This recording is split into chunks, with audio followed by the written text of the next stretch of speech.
ভূমি নাই, মানে বাপের জায়গা জমি নাই, এই জন্য মেধা তালিকায় পঞ্চম হওয়ার পরেও একটা মেয়ে চাকরি পায়নি। কিসের চাকরি? পুলিশের চাকরি। কথা হচ্ছে চাকরিটা কি বাপের জায়গা জমি দেখে হয় না মেধা যোগ্যতার উপর ভিত্তি করে হয়?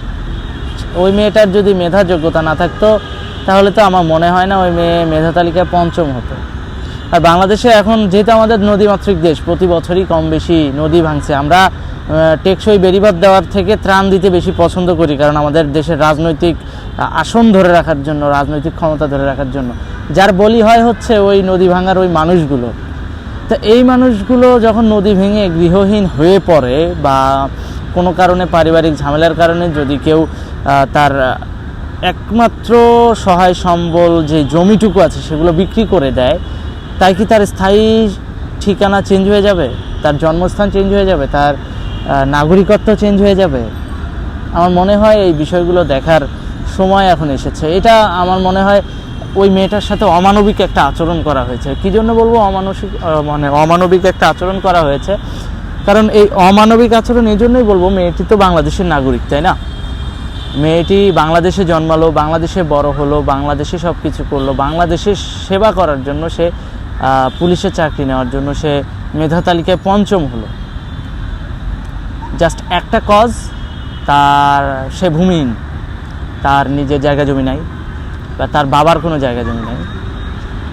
তাই কি একটা মেধাবী মেয়ের চাকরি হবে না? আর এরকম আইন যে বাংলাদেশে আছে এটা নাকি আমরা কেউই জানতামও না, যেটা আমি গতকালকে কবি নির্মলেন্দু গুণের লেখা একটা স্ট্যাটাসে শুনলাম। তো কবি তাৎক্ষণিকভাবে প্রতিক্রিয়া দেখিয়েছেন। তিনি প্রবীণ কবি, যে তিনি 90 দশকের একসময় ছাত্র রাজনীতির সঙ্গে মানে সক্রিয় ছিলেন, মানে তিনি কেন্দ্রীয় নেতা ছিলেন, ছাত্রলীগেরই কেন্দ্রীয় নেতা ছিলেন। তো তার কাছে জিনিসটা মানে অসঙ্গতিপূর্ণ মনে হয়েছে। তো তার পরপর দেখা যাচ্ছে বাংলাদেশের সাধারণ অনেক মানুষই ইন্টারনেটের মাধ্যমে এটার প্রতিক্রিয়া দেখাচ্ছে। তো কথা হচ্ছে আজকে আমরা প্রতিক্রিয়া দেখাচ্ছি, 2 দিন পর হয়তো বা মেয়েটার সঙ্গে যে আচরণ করা হয়েছে বা ওই সিদ্ধান্তটা ভুল প্রমাণিত করে হয়তো বা মেয়েটাকে চাকরি দিলেও দিতে পারে, কিংবা না দিলেও না দিতে পারে, এটা গভর্নমেন্টের ইচ্ছা। তবে আমার মনে হয় আজকে এই যে নেটিজনরা এই বিষয়টা নিয়ে কথা বলছে, এই অসঙ্গতিটা নিয়ে কথা বলছে বলেই আমরা বিষয়টা জানতে পারছি, অন্যথায় আমরা কিন্তু বিষয়গুলো জানতে পারতাম না। তো আইনে, সংবিধানে এরকম অনেক হাজার হাজার ফাঁকফোকর রয়েছে যেগুলো আমার মনে হয় জনবান্ধব করা উচিত, জনসাংঘর্ষিক না করে জনবান্ধব করা উচিত। এই বিষয়গুলো নিয়ে আমাদের এখনই কনসার্ন হওয়া উচিত। যারা আমরা প্রত্যক্ষ বা পরোক্ষভাবে রাজনীতির সঙ্গে যুক্ত, তাদের এই বিষয়গুলো এখন থেকেই আমলে আনা উচিত। কারণ 90-এর বা 80-র দশকের বা 70 দশকের ধ্যান ধারণা ইতিহাসভিত্তিক আদর্শিক জায়গা থেকে আপনি ধারণ করতে পারেন, তাতে সমস্যা নেই। কিন্তু বর্তমানের সঙ্গে ফাইট দিতে হলে, 2021 সালের ডিজিটাল যুগের সাথে ফাইট দিতে হলে অবশ্যই আপনাকে জনবান্ধব একটা আইনি প্রক্রিয়ার মধ্যে দিয়ে যেতে হবে, জনবান্ধব একটা সাংবিধানিক প্রক্রিয়ার মধ্যে দিয়ে যেতে হবে। অনেক কিছু মানবিক জায়গা থেকে অনেক কিছু কনসিডার করতে হবে। কারণ স্বাধীন দেশের যেটা বৈষম্য, মানে আমরা স্বাধীন হয়েছি কেন? বৈষম্য দূর করার জন্যই তো। তো স্বাধীন দেশের যেটা বৈশিষ্ট্য, আমি যেটা বলতে চাচ্ছি যে স্বাধীন দেশের যেটা বৈশিষ্ট্য, এই জায়গায় এই বৈশিষ্ট্যগুলো আমাদের পুরোপুরি ইমপ্লিমেন্টেশন করা উচিত। আজকে নর্মালি আমরা যদি কোনো চিকিৎসা নিতে চাই তখনও আমরা অনেক ঝামেলায় পড়ি, কারণ মৌলিক চাহিদা কিন্তু খাদ্য, বস্ত্র, বাসস্থান, চিকিৎসা, শিক্ষা। এখন কিন্তু আরেকটা যুক্ত হয়েছে, সেটা হচ্ছে বিনোদন এবং ইন্টারনেট, তথ্য প্রযুক্তি। এই দুইটা আরও যুক্ত হয়েছে, এই যে 6টা।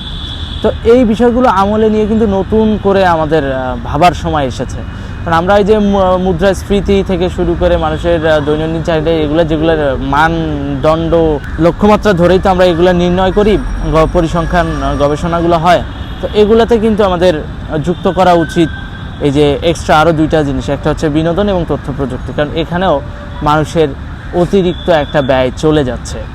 তো আমাদের আয় সক্ষমতা বাড়ছে, ক্রয় সক্ষমতা বাড়ছে, কিন্তু সেই সাথে কিন্তু ব্যয়টাও বেশি হচ্ছে। এদিকেও গভর্নমেন্টের দেখা উচিত বলে আমি মনে করি। কারণ আমরা আয় করছি প্রচুর, ক্রয় সক্ষমতাও বাড়ছে আমাদের প্রচুর, কিন্তু সঞ্চয় কিন্তু থাকছে না। করোনায় কিন্তু সেটা ভালোভাবে আমরা সবাই উপলব্ধি করতে পারছি।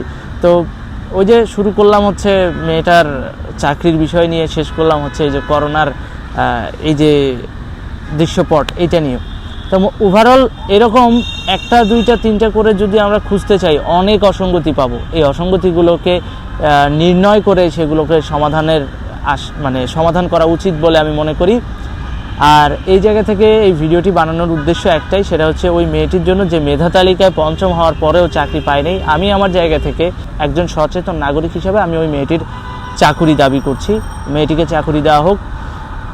যে ভূমিহীন, সে কি বাংলাদেশের নাগরিক হওয়ার সত্ত্বেও সে কি দেশের সেবা করতে পারবে না? অবশ্যই তার অধিকার আছে, সংবিধান সেই রাইটস তাকে দিয়েছে। আমার মনে হয় এই বিষয়গুলো আপনাদের সকলের পর্যবেক্ষণ করে আমাদের সকলেরই উচিত এই বিষয়গুলো নিয়ে কথা বলে সরকারের নজরে আনা যে আসলে এটা একটা অসঙ্গতি এবং এটা করাটা উচিত হয়নি মেয়েটির সাথে। আমরা চাই মেয়েটির চাকরি হোক। ধন্যবাদ, ভালো থাকবেন, সুস্থ থাকবেন। আর ভিডিওটি ভালো লাগে লাইক, কমেন্ট, শেয়ার এবং সাবস্ক্রাইব করবেন মাস্ট।